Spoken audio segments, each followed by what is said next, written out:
हज़रत इब्राहीम एएस अल्लाह के बहुत नेक और फरमाबरदार बंदे थे। उनकी ज़िंदगी इम्तिहानों से भरी हुई थी, लेकिन उनका यकीन कभी कमज़ोर नहीं हुआ। जब उन्होंने अपनी कौम को पत्थर के बुतों की इबादत करते देखा तो उनका दिल बेचैन हो गया और उन्होंने सच बताना शुरू किया। लेकिन लोगों ने उनकी बात नहीं मानी, बल्कि उन्हें सज़ा देने के लिए आग में डाल दिया गया। मगर अल्लाह ने उस आग को ठंडा और महफूज बना दिया। फिर वक्त गुजरा और अल्लाह ने उन्हें बुढ़ापे में एक बेटा अता किया, जिसका नाम इस्माईल एएस था।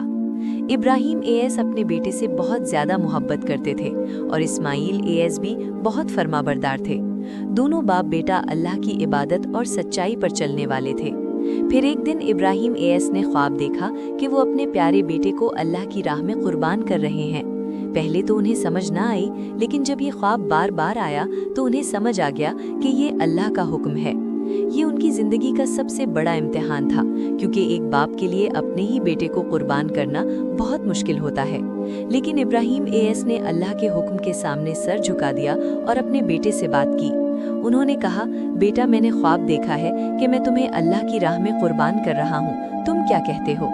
ये सुनकर इस्माईल एएस ने बहुत सब्र और यकीन के साथ जवाब दिया, अब्बा जान, आपको जो हुक्म दिया गया है वो कर दें, इंशाअल्लाह आप मुझे सब्र करने वालों में पाएंगे। ये जवाब सुनकर इब्राहीम एएस की आंखों में आंसू आ गए, लेकिन उनका ईमान और मजबूत हो गया। फिर दोनों अल्लाह के हुक्म को पूरा करने के लिए निकल पड़े।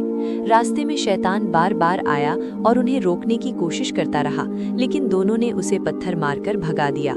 आखिर वो जगह आ गई जहां कुर्बानी देनी थी। फिजा बिल्कुल खामोश थी और वक्त रुक सा गया था।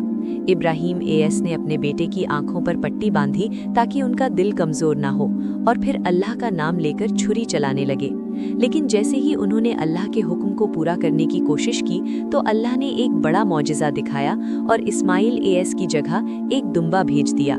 आसमान से आवाज़ आई कि ए इब्राहीम, तुमने अपना ख्वाब सच कर दिखाया, हम नेक लोगों को इसी तरह अजर देते हैं।